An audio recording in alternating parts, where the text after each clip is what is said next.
Fala galera, beleza? Vamos lá, questãozinha muito legal para você.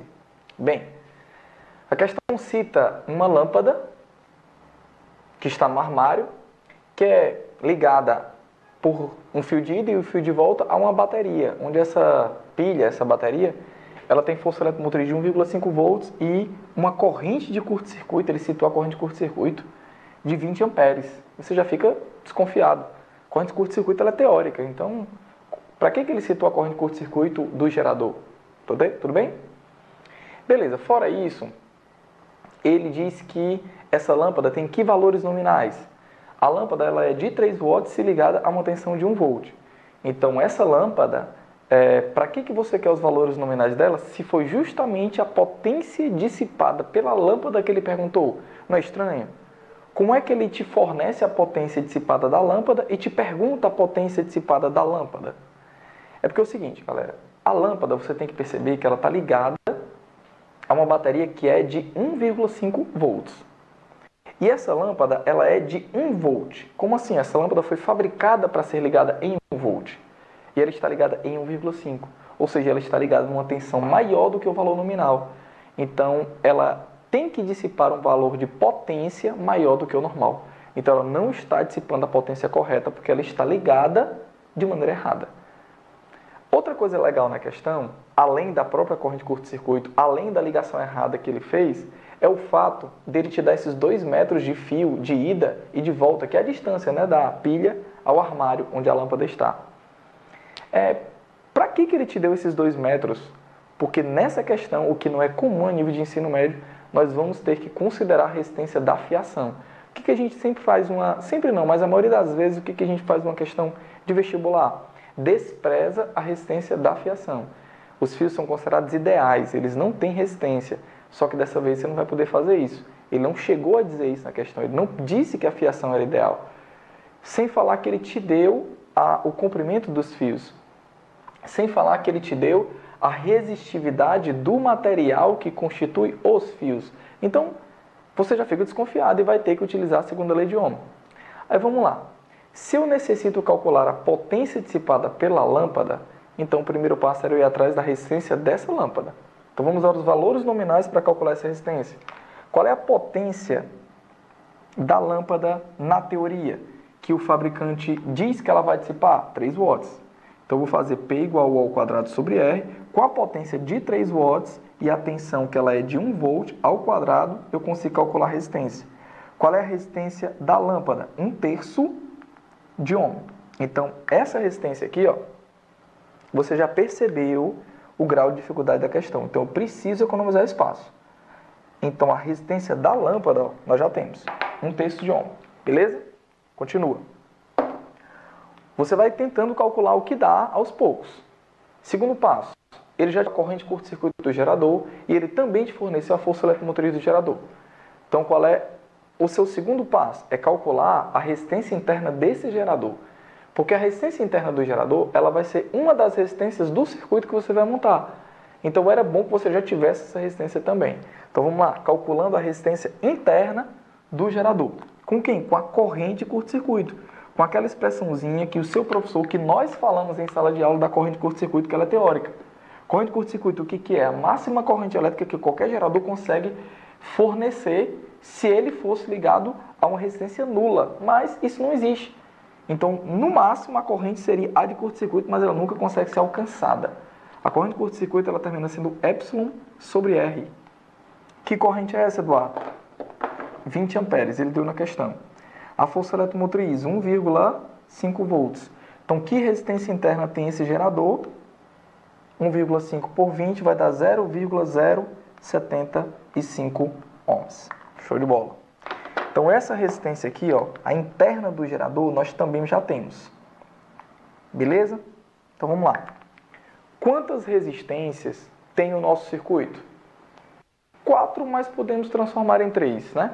Nós temos a resistência da própria lâmpada, temos a resistência da fiação que leva a corrente da bateria até a lâmpada e temos a fiação da resistência da fiação que leva a corrente da lâmpada à bateria, fora a própria resistência interna da bateria. Então, são 4 resistores. Mas só o seguinte, esse fio de ida e de volta, eles têm o mesmo comprimento, são de mesmo material, apresentam a mesma espessura, então eles vão ter essa mesma área de secção transversal. Então, para que você vai calcular duas resistências que são iguais com 2 metros cada uma? É meio óbvio que ao calcular a resistência do fio, que tu vai utilizar a segunda lei de Ohm, você não vai para calcular para 2 e para 2 metros, você só calcula logo para 4 metros. Então, a resistividade ele forneceu na questão, o comprimento você vai utilizar para 4 metros, está faltando a área de secção transversal. Como esses cálculos aqui já são mais demorados e são simples para você fazer, é uma área de secção transversal, é πr ao quadrado, valor de π você vai ter que lembrar, 3,14, e esse RF que eu chamei aqui é o raio do fio, é o raio da secção transversal do fio que ele te deu o diâmetro. O diâmetro é 1,5 milímetros, então o raio 0,75 milímetro, 10 elevado a menos 3. Substituir, fiz a continha clássica, 1,76 vezes 10 elevado a menos 6. É a área de secção transversal desse fio. Essa área eu jogo dentro da segunda lei de Ohm. Resistividade ele forneceu também 1,7. Comprimento ele também já te forneceu, porque ele deu 2 metros de ida, 2 metros de volta, ou seja, 4 metros de fio. Faz as devidas contas e encontra a resistência do fio com a segunda lei de Ohm simples, continha que eu sei que você sabe fazer em casa. Continua. Então você já tem as 3 resistências que você devia calcular. A da lâmpada, a resistência do gerador, que calculamos com a corrente de curto-circuito, e a resistência da fiação. Show de bola? Com os 3 resistores, você vai calcular a corrente elétrica real do circuito. Que corrente elétrica realmente está circulando aqui? Eu vou fazer aquele desenho que eu faço em sala de aula, do circuitozinho que você não está muito acostumado, mas eu acho muito didático. Show de bola? Essa força eletromotriz é a do gerador, 1,5 volts. Ele forneceu. Que resistores nós temos nos nossos circuitos? A resistência da lâmpada, 1/3 de ohm, eu vou chamar de RL. A resistência interna do gerador, eu vou apenas chamar de Rzinho. A resistência da fiação, que nós calculamos também, vou chamar de RF. Resistência da fiação, RF. Com os 3 resistores e com a bateria, você consegue calcular a corrente elétrica. A corrente elétrica sai do travessão maior e retorna pelo travessão menor. Corrente elétrica do circuito vai usar a lei de Pauli. A lei de Pauli é bem simples, é aquela que te permite calcular a corrente desde que o teu circuito seja de malha única, que é, então, eletromotriz menos contra-eletromotrizes, mas eu não tenho contra-eletromotrizes na questão, são os receptores, eu só tenho o gerador, então a eletromotriz sozinha é 4,5 volts, é igual a resistência equivalente, porque eu tenho que tirar essa resistência equivalente de todos, mas perceba que eles estão todos em quê? Em sequência. Série. Então você simplesmente vai somar, vezes a corrente elétrica. Eletromotriz, 1,5 volts. Resistência equivalente ao somatório delas, ou seja, 1/3, 0,33, mais 0,075, mais 3,85 vezes 10 elevado a menos 2, 0,038. Quando você faz a continha, essas resistências somadas me dão 0,44 vezes a corrente elétrica. Quando eu passo a resistência dividindo essa corrente, você consegue encontrar justamente o valor de 3,36 amperes. Show de bola. Essa corrente agora sim. Agora você consegue calcular a verdadeira potência dissipada pela lâmpada. Que tem que valor, Eduardo?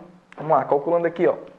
Eu deixei esse espaço para que aqui, ao lado da potência, que é fictícia, né? Porque ela é de 3 watts, ela não está sendo realmente dissipada na questão, eu pudesse calcular a potência real dissipada por essa lâmpada, já que está ligada a uma bateria errada. P é igual a... Eduardo, vai usar a mesma expressão? Não, porque eu não tenho a tensão verdadeira que a lâmpada está submetida. Existem quedas de potencial provocadas pela fiação e existe uma queda de potencial provocada pela resistência interna. Então, não dá nem para saber qual é a DDP que a lâmpada está ligada, mas eu sei qual é a corrente elétrica que passa. Então, a melhor opção é P igual a R vezes I ao quadrado. Porque você tem a resistência da lâmpada, porque você sabe a corrente elétrica que circula por ela. Ou seja, essa potência vai ser justamente a resistência da lâmpada, que é 1/3 de ohm, vezes a corrente elétrica, que nós calculamos 3,36, só que tudo isso ao quadrado, te fornecendo uma potência de 3,7 watts, onde o gabarito da tua questão é o item A de amor. Bem, galera, espero eu ter ajudado. Um abraço a todos e até a próxima.